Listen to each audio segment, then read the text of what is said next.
how much is a human life worth? Mm-hmm. I can't answer that, but governments answer it all the time.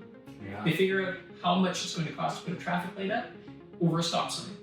And you decide based on how many accidents there are at that intersection, and there's a way of quantifying the cost of a human life, not the value.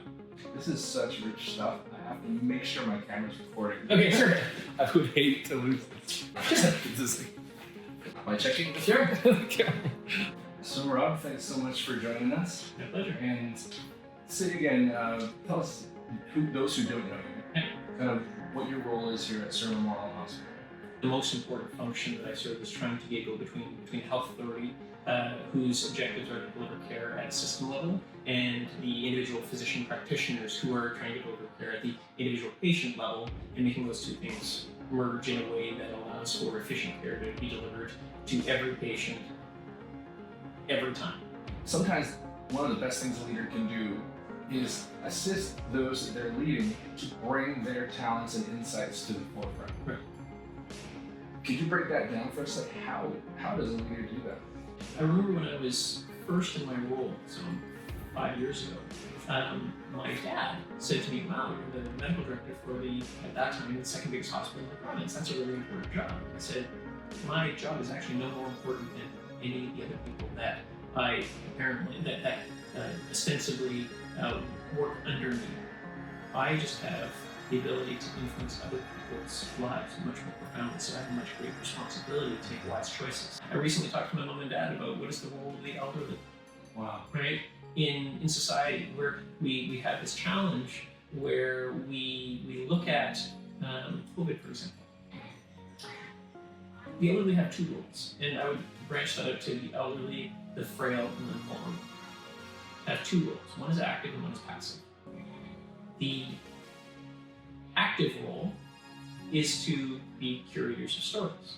So we can read about the pandemic in 1918, so the Great Flu of 1918.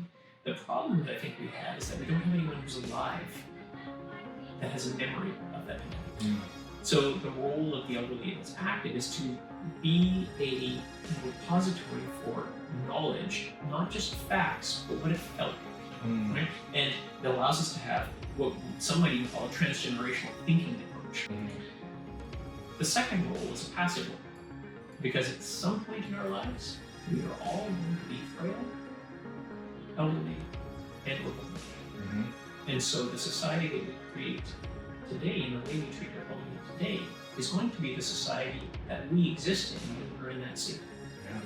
And so I believe how we treat our frail and our vulnerable is how we will find ourselves treated. And we need to think really carefully about what we want that society to look like. Not everybody understands the importance of the financial aspects of health. And so much of the Canadian system was based on compassionate care first, relationships first. The money is, let's not talk about it, because that makes us feel uncomfortable. How do you get around that? I don't think you can get around it. I think that when we're at the bedside, we need to be not thinking about cost. But we, as stewards of the healthcare system, we need to talk about what's important. I'm reading a lot about spinal muscular atrophy, right? And this new genetic therapy that's available for children that are under 2 before they develop. $3 million is what it costs for a single person, right? How do we justify $3 million per person? It's not a question of justifying $3 million. It's where do our values lie? Right? How much do we have? How do we share resources? How do we create effective stewardship of the system? How do we advocate for that individual patient who has a therapy that has a reasonable chance of having a good outcome in a system that is constrained? What do we say no to in saying yes to this? It's an unbelievably complex question, and I certainly don't have the answer to it. But the thing I am absolutely confident of is the way to find the answer is to ask the questions and to have the conversations. And not have it sided by special interests or minority opinions. It's really about having that fulsome conversation, which again comes back to being trustworthy as a leader, that you can embrace these difficult conversations, knowing where your limitations are. How much is a human life worth?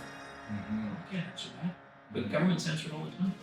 They figure out how much it's going to cost to put a traffic light up over a stop sign.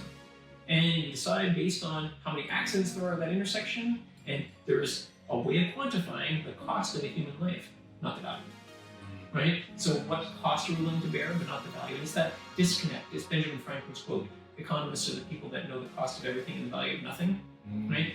It's actually about how do we start to look at cost and value together. Yeah. And that's really tricky. If you enjoyed that trailer, don't forget to click the thumbs up and subscribe.